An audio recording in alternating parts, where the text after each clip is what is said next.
podcasting from a little cabin on a hill. This is the Stacy Westfall podcast. Stacy's goal is simple: to teach you to understand why horses do what they do, as well as the action steps for creating clear, confident communication with your horses.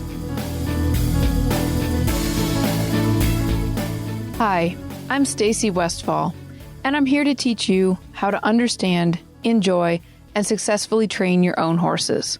Today, I'm answering a question that involves a discussion on mental issues or training issues with horses. Let's listen to the question. Hey, Stacy. First, I want to thank you for the podcast because for a world-renowned trainer to give this much free content, it's just unbelievably good for us.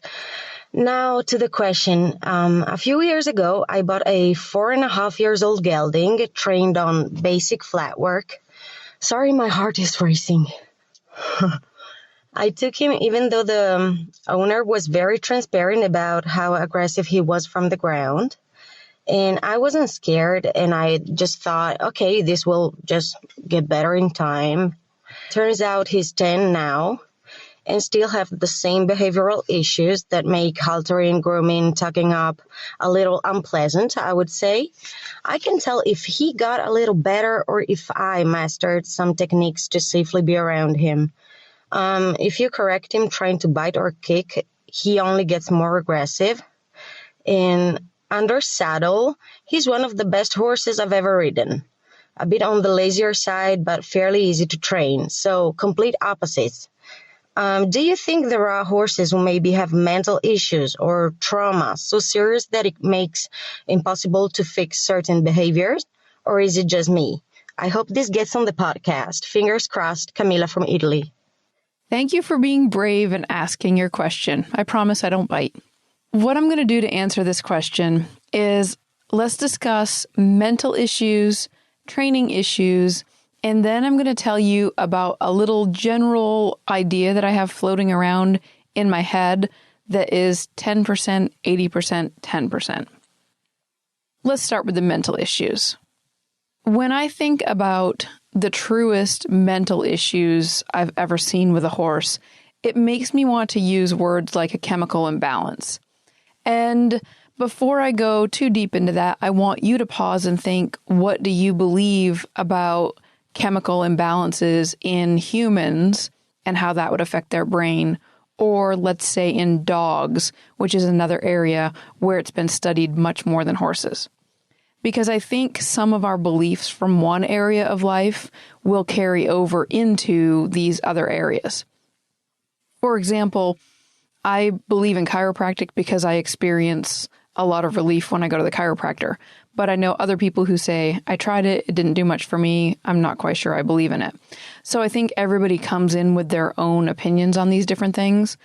But there are studies that have suggested that aggressive dogs don't have the same levels of serotonin in their body, and that in humans, when they note this, they also come up with things like impulsive aggression, depression, obsessive compulsive disorders, and things like that. So in areas that have been studied a lot more than horses, there's some evidence that can say things can get a little bit out of whack for whatever reason. Definitely not going to go into that, except to say, have you ever heard the expression, are you loco? And locoweed is a pretty well-documented thing that happens to livestock. And the clinical signs of a horse that's eaten locoweed or an animal, it can eat it and it can experience the signs weeks or months later. One thing that is often observed is altered behavior and often aggressive behavior. In another paper that I looked up, it says abnormal behavior includes sudden changes in temperament, aggressiveness, a violent reaction to routine management practices, such as putting the halter on. And it also explained that horses often show more severe neurological effects than cattle and sheep. And here's the really interesting sentence. It is, removal from exposure to the plant can result in some alleviation of the signs. However, behavioral changes may be permanent. So what else could possibly affect horses like this? There would be a lot of room for debate, but there is evidence that there are things that can affect horses mentally that could last for a very long time. I think in all of my experience with horses throughout my entire life, especially starting in college when I started to be exposed to hundreds and hundreds of horses, and I would say that out of all of these years of being around horses, there are probably 2 horses out of all those years that I've observed that I thought were seriously in this case. One of them actually did come from out west where it could very easily have been exposed to something like locoweed, and another one came from the east where it didn't really have a traditional exposure that would have been around it, but that one was observed by much more than me, a couple different vets and people that were really experienced, more experienced than I was at the time, that were like, there's something seriously mentally wrong. But even when the horse was sent to OSU, they still couldn't come up with an absolute diagnosis of what was going on. But how do we know the difference, or what do I use if I'm going to look for how is this different between being something like a horse that's gone loco or a horse that's having a training issue? And one idea to plant in your head and think about is that if the horse is truly having a real imbalance kind of a thing, you're going to see behavioral changes across the board. That means you're going to see behavior problems in the pasture, you're going to see behavior problems in the stall, you're going to see behavior problems in hand, and you're going to see behavior problems when ridden. So, for example, the undiagnosable horse that went to many vets would become randomly violent, not just towards people. I mean, if you were around him, then you may be exposed to this, but he was also just violent to himself. Like he would just it looked like he just snapped and was having some kind of a breakdown. And they never could figure out what was going on. And the key there is that it didn't matter if it was in the pasture or in the stall or when he was being led or when he was being ridden. And that's when you know there's something very deep going on for that horse. The vast majority of issues that I've seen over the years with horses have been training issues. Now, if we want to look at this a little bit like the teeter-totter that I'm always using for an analogy, we could put these extreme, like the locoed horse, over onto the far side of the teeter-totter. And we could say that there's this tiny percentage of horses that could have something really serious like that going on. But all along that teeter-totter, all along that balance beam, all the way to the middle where it seems like super normal, and all the way to the far side, and I'm going to discuss that in a minute, where it seems like, boy, this horse is just super gold. All along the middle, there's a lot of ranges that the horses can have as far as behavior. So I do believe that in abuse or mishandlement or basically experience, the horses could be treated in a way that you could create something that would be pretty severe and possibly even almost present itself as though this horse had a mental chemical imbalance, or let's just say, for the example, had eaten locoweed. So in my mind, over all these years, I came up with it years ago. It's just super rough so that it helps in a conversation like this, so that everybody's not just running around diagnosing their horses really, offhanded and finding that this huge percentage has got this really realistically tiny problem. Here's what I came up with. This is not scientific. This is just my own observation. I like to say that there are about 10% of horses that are exceptionally good. And this is what we're talking about. We're talking about temperament right here for a minute. We're talking about temperament, and 10% are just golden.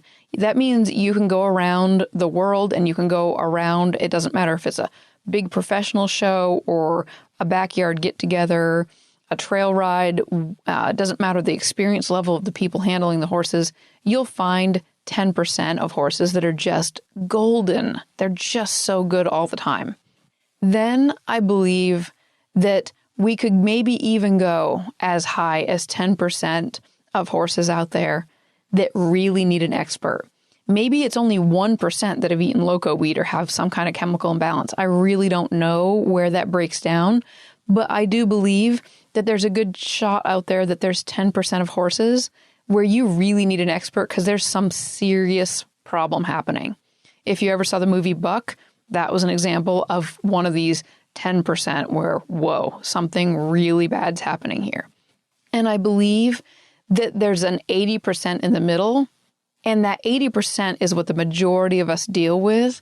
And those horses are greatly influenced by how they're handled. So that means if they're handled really poorly, they can be influenced to look way down at that side of the scale that's like the bottom 10%, the really struggling 10%. Or they can be influenced to look like they're way at the top. They can appear as though they are the nearly indestructible golden children of horses, like these just perfect little ponies that just don't take a step wrong no matter who's handling them, no matter what pressure's put on them. And I think it's a really neat thing because that means that 90% of the horses out there are really, really good horses. They've got this potential in them to do great things. And I might even be overestimating when I say 10%. But again, if you break it down, that there's going to be a smaller percentage inside of there that's more of what I'm going to call a chemical imbalance or some kind of damage along that line, like the locoweed. And then there's going to be some other ones that have lingering damage from training and behavior, which I do believe is more what you actually see in the movie Buck, from what I understand from watching the movie. What this means to me is that when I'm looking around and I'm looking at the horses and I'm saying, what creates this? Is it the horse in general, meaning like that top 10% is almost indestructible? So something in their temperament is doing that, because you can find that top 10% in situations that aren't so nice and the horses still just keep on trying. Have you ever met a person like that? They're just always happy and they're just really, really on that side of life. And it's amazing to be around them because they can have these experiences that other people kind of fall apart in, and they're still just these solid citizens. Well, I experienced that with horses. But for the 80%, there's a combination of temperament and experience that the horses have that really influence them. And what I've seen there is, especially with some horses that have the temperament to be a little more creative, ask a lot more of these questions. They really try to figure out, these different rules. This is when you can find these horses that can end up working the system a little bit more. And you've probably noticed throughout the podcast or maybe on my blogs or YouTube videos that every once in a while I'll use this phrase. I definitely use it a lot when I'm out at horse expos and I'm teaching, and I'll say, the one thing when we're doing groundwork we don't want to do, we don't want to let this horse know that we're squishy. Because if they figure out people are squishy, this is a bad thing. And when I say it, it generally elicits a laugh. But at the same time, there is immense truth in this. Because at the end of the day, when I'm handling a 1,000-pound horse all day long in every situation, if that horse finds out that it's bigger than me and can push me around, then I am at risk because there is a big problem there with this size difference and power difference.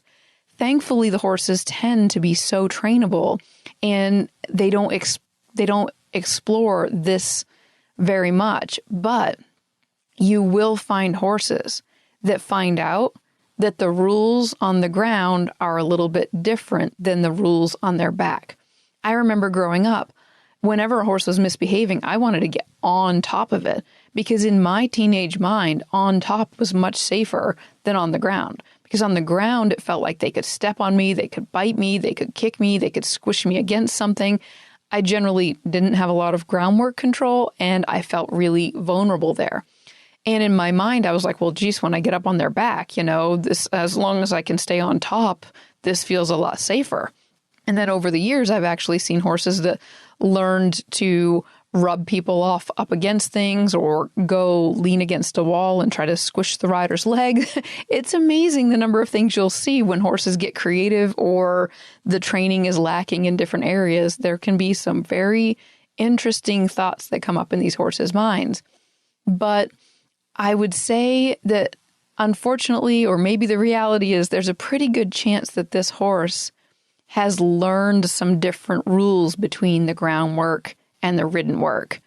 If this horse were having issues across the board, it was throwing itself down in the pasture, it was throwing itself down when you were leading it, and it was throwing itself down when you were riding it. It was doing some different things.